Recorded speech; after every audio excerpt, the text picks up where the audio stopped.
Hello guys, in this video I'm going to show you how to download and install Google Chrome on your Windows 11 computer. Now after installing Windows 11, by default you should have Microsoft Edge. So that is what we are going to use to install Google Chrome.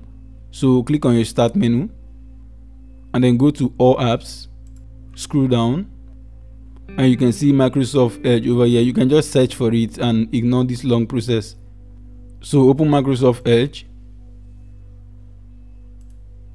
Let's just accept the terms. Now go to google.com, or let's just search for Google on Microsoft Edge.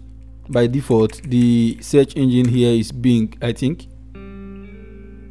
Now click on Google. So now search for download Google Chrome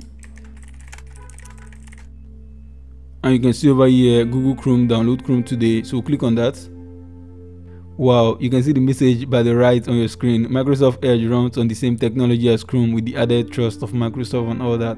Now just ignore that. Click on download Chrome over here and it should download the installer which we are going to use for this installation.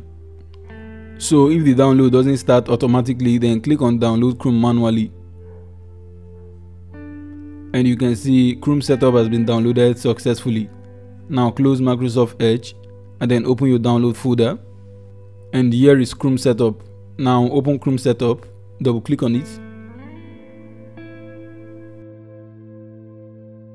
Now it should initiate the installation. This shouldn't take long, but you should have good network connection. And Chrome has been successfully installed. So basically this is how to install Google Chrome on your Windows 11 computer. If this was helpful, kindly hit the subscribe button and turn on your post notification. Thank you for watching and I will see you on the next one.